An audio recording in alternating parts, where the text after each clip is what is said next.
나폴레옹은 모두가 갈망하는 명예, 권력, 부를 모두 소유했었다. 하지만 그는 말했다. 살면서 행복했던 날이 6일도 되지 않는다. 반면 눈이 보이지 않고 귀도 들리지 않고 말도 못하는 헬렌 켈러는 이렇게 말했다. 난 정말 아름다운 인생을 살았다. 내 인생에서 행복하지 않은 날은 하루도 없었다. 50년 살면서 내가 배운 것이 있다면 그것은 당신 자신 말고는 아무것도 당신에게 평안을 줄 수 없다는 사실이다. 정치적인 승리, 수익의 증가, 병의 회복, 떠나간 친구의 돌아옴, 그 밖에 다른 외부적인 사건들이 당신을 위해 준비된 것 같이 느껴질 것이다. 하지만 그런 것을 믿지 마라. 당신 자신 말고는 아무것도 당신에게 평안을 줄 수 없다. 내가 지금 무슨 말을 하고 있는지 알겠는가? 이런저런 문제들에 치여 신경이 곤두설대로 곤두서 갈 때까지 간 사람의 면전에 대고 의지를 가지고 노력하면 정신 자세를 바꿀 수 있다고 뻔뻔스럽게 주장하고 있는 것인가? 맞다, 바로 그것이다. 인간은 일어난 일보다 일어난 일에 대한 본인의 생각에 더 큰 상처를 입는다. 그리고 그 생각은 전적으로 우리에게 달려있다. 한 사람이 이룩한 모든 것은 생각의 결과이다. 사람은 오직 자신의 생각을 고양시킴으로써 정복하고 성취할 수 있다. 생각의 고양을 거부하면 약하고 비굴하고 비참한 상태에 머무를 수밖에 없다. 근본적인 생각을 바꾸면 주변 사물과 사람들의 빠른 변화에 놀랄 것이고 그것은 우리 인생에 구체적인 영향을 끼친다. 우리의 목표를 구체화하는 신성한 힘은 우리 안에 깃들어 있다. 바로 우리 자신 말이다.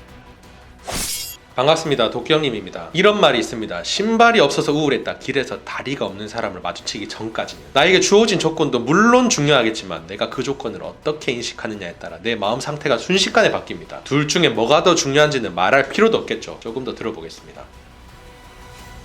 어리석은 사람은 인생으로부터 레몬을 건네받으면 단념하고 이렇게 말한다. 나는 졌다. 이건 운명이다. 더 이상은 기회가 없다. 그는 세상을 저주하고 자기 연민에 빠지게 된다. 하지만 현명한 사람은 레몬을 건네받고 이렇게 말한다. 어떻게 해야 이 레몬을 레모네이드로 변화시킬 수 있을까? 어떻게 해야 내 상황을 개선할 수 있을까? 이 불행으로부터 내가 얻을 수 있는 교훈은 무엇일까? 인생에서 가장 중요한 것은 얻은 것을 이용하는 것이 아니다. 바보도 그건 할 수 있다. 진짜 중요한 것은 손해를 이익으로 만드는 것이다. 그러려면 지혜가 필요하다. 그리고 그것이 현명한 사람과 어리석은 사람의 차이를 낳는다. 위협을 달성한 사람들의 이력에 대해 연구하면 할수록 그 사람들 가운데 놀라울 정도로 많은 사람들이 악조건을 가지고 시작했기 때문에 성공했다는 사실을 보게 된다. 그들이 가진 악조건은 그들로 하여금 더 큰 노력을 기울이고 더 큰 보상을 기대하고 자극하도록 만들었다. 우리의 약점이 뜻밖의 우리를 도운 것이다. 어쩌면 눈이 보이지 않았기 때문에 밀턴이 훌륭한 시를 지었고 귀가 들리지 않았기 때문에 베토벤이 훌륭한 음악을 작곡했는지도 모른다. 헬렌 켈러의 눈부신 업적은 그녀의 보이지 않는 눈과 들리지 않는 귀에 자극받은 덕분에 가능할 수 있었다. 타이코프스키가 그의 비극적인 결혼으로 자살을 생각할 만큼 좌절하지 않았다면 그의 불후의 명곡 비창을 작곡하지 못했을 것이다. 또한 도스토옙스키와 톨스토이가 그렇게 고통스러운 삶을 살지 않았더라면 절대 불멸의 소설을 쓰지 못했을 것이다. 그러니 운명이 레몬을 건넨다면 반드시 레모네이드를 만들기 위해 노력하자. 모든 것은 당신에게 달렸다.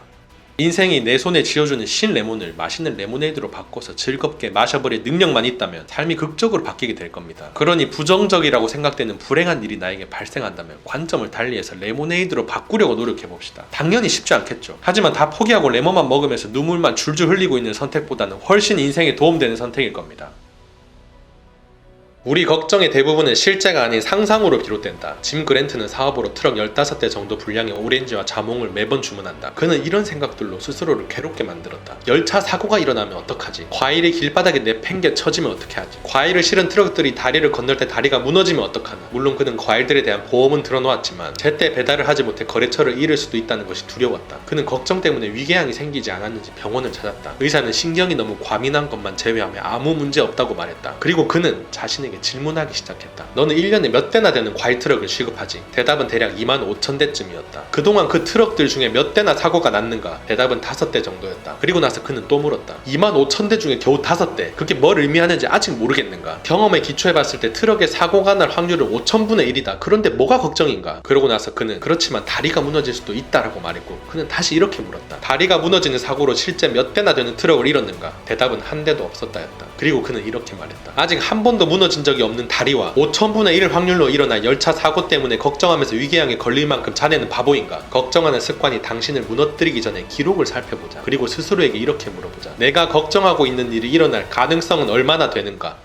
카네기가 이제 수학적으로 설명해줍니다. 당신이 지금 걱정하고 있는 일이 실제로 발생할 확률이 얼마나 되는지 계산은 해보고 걱정하는 것이냐. 걱정거리로 스트레스 받기 전에 이 일이 내 인생의 실제 상황으로 들이닥칠 확률부터 계산해봅시다. 10중 8구는 정말 낮은 확률임에도 불구하고 우리 스스로가 걱정거리를 크게 만들어서 염려하는 경우일 겁니다. 내가 걱정하는 것보다 실제 확률이 훨씬 낮다는 사실을 깨닫기만 해도 걱정의 상당 부분이 없어진다는 말이죠.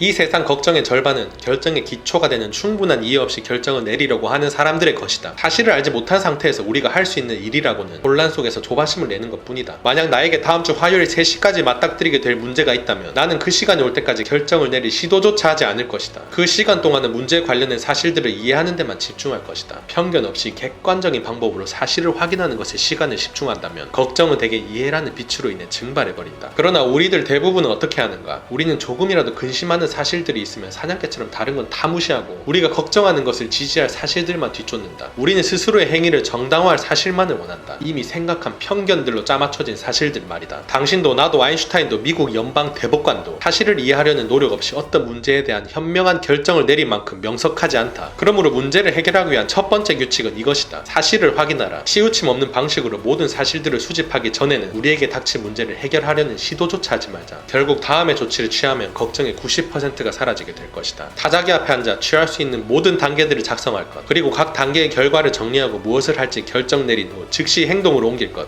명확하고 확실한 결정을 내리는 것은 걱정의 50%를 사라지게 하고, 그리고 그 결정을 실행에 옮기기 시작하면 나머지 40%의 걱정도 사라진다. 결정이 내려지고 실행할 일만 남았다면 결과에 대한 모든 책임과 근심은 완전히 잊어버려라. 더 이상의 조사나 생각은 해롭다. 다시 생각하기 위해 멈춰서서 걱정하거나 결정의 절차를 다시 밟기 시작해서는 안 된다. 뒤를 돌아봐서는 안 된다.